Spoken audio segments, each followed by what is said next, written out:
Discernment is one thing I really want to discuss because there's been so many examples of people being led astray recently, especially in the spiritual TikTok community. I just got sent a video this morning of this, I'd say man, but this boy, man, person talking a good game. Like, he talked a good game. The words he was saying sounded pretty. The words he was saying sounded correct. But there was something behind it that my spirit just was like, there's something here though. Like, you're missing something.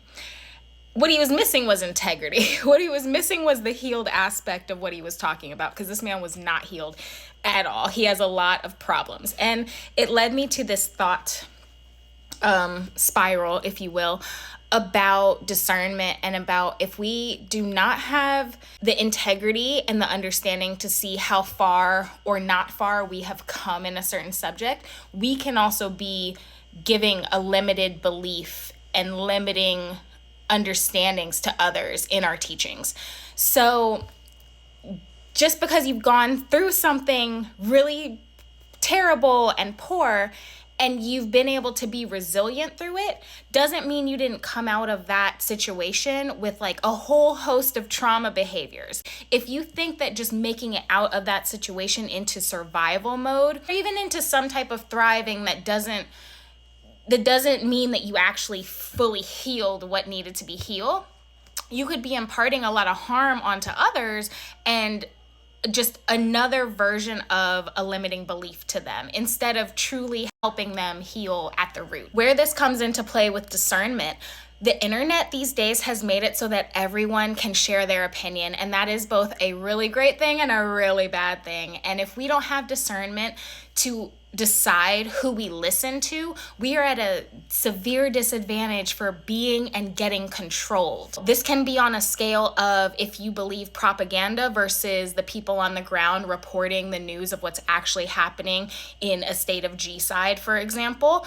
You're just led astray. You're blind to what the powers that be, let me say that or use that term, could be imparting onto you and could be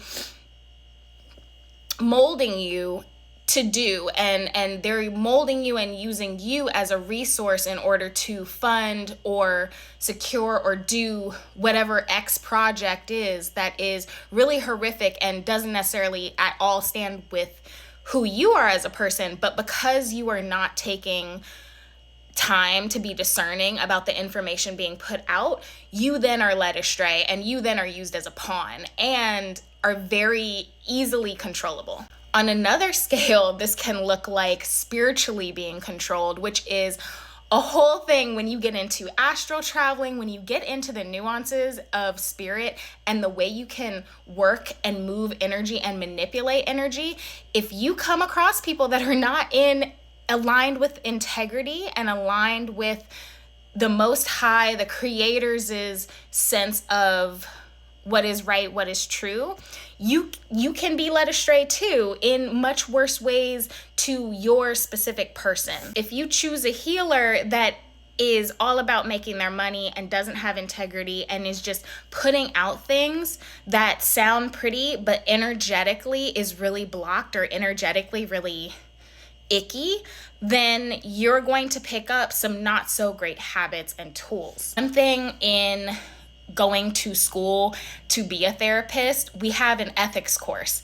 And ethics teaches us things like countertransference and transference, which are really important topics and tools when it comes to healing. We need to know what's ours versus what is our clients, what's theirs. Same when it comes to energy. We need to know what is our energy versus what is other people's energy, right? Don't feel like enough healers or people in the spiritual space have really sat with the ethics of a lot of this stuff to be able to ethically share without harming the collective to a degree. all that to say, I think on the side of the teachers out there, the budding teachers, the people that are coming into this space and actually do want to impart health and healing and knowledge and good things, I think that's great. But also, we need you to be aware of your stuff so that you're not just imparting more bad habits, more trauma behaviors, and more really blocking and limiting mindsets unto the masses. Do no harm. That is like the first tenet of helping others.